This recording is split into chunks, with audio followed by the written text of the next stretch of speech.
Hey, so this is going to be my short video review for the Pilot 845. I'm going to try and get it done in 5 minutes or less so that I could tell you everything I like, everything I don't like, and hopefully it helps. Anyway, so you could see my longer review if you want a more in-depth kind of insight as to the pen. But for now, I'm just going to go over the pen itself. So this is the Pilot 845. You can see it's about the size and almost the exact shape as the Pilot Justice. It is coated entirely with the Urushi lacquer, which it gives it that gorgeous wet look that's right there. It looks very nice.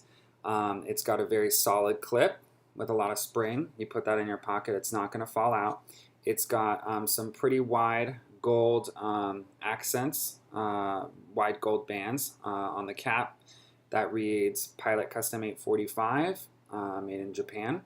And then on the back, it's got a nice little thing that says Urushi, stating that it is made out of Urushi lacquer. And then it's got a nice gold trim here on the top. When we open it up, we see that it's got the really big, beautiful size 15 nib.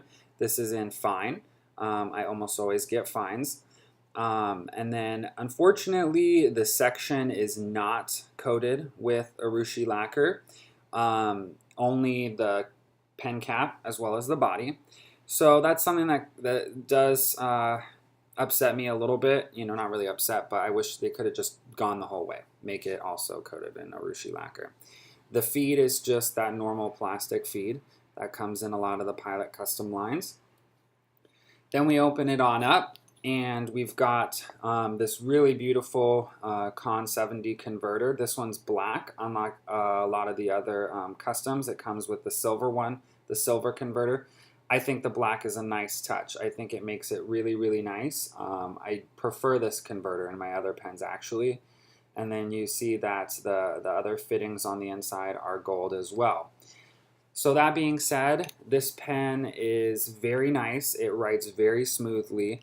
It has a wonderful balance in the hand. I'm not using this one posted because I don't want to ruin the Urushi lacquer. I like to have my pens posted. Unfortunately, I'm not going to risk ruining that lacquer on there. So unposted, you could see it's still a good size. It rests very nicely in your hand.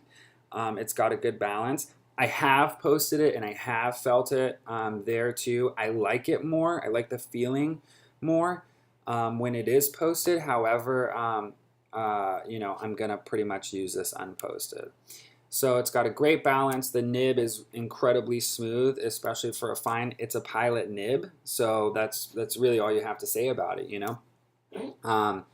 What I also really like that I noticed is that when you cap it, it's almost a perfect fit. There is no wiggle room left in this pen, really, and it screws in very nicely. Some of the other ones, there's that little wiggle room left in there. Maybe not that big of a deal, but you know, I do think that that's something I like about this.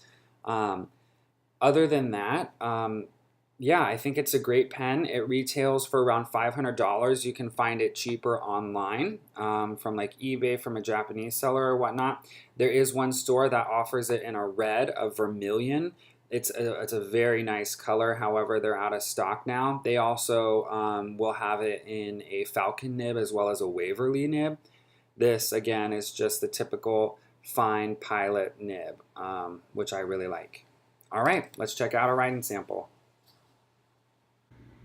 All right, we've got 1 minute for this review. You see I already wrote a little bit here with the nib.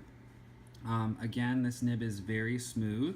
I really like the way that it writes. It's got no scratch. It's again a Pilot nib, so it's just a wonderful nib. It's just a wonderful pen. That being said, you can hear a little feedback. It's not scratchy. Here's a crosshatch. Here's a little bit with flex. I wouldn't flex it too much. It's 18 karat. You don't want to spring the nib. And it is pretty wet. You'll see. So that's just a quick little writing sample. I love it. It works great. I think you guys will love it too. Here's a close-up of the nib.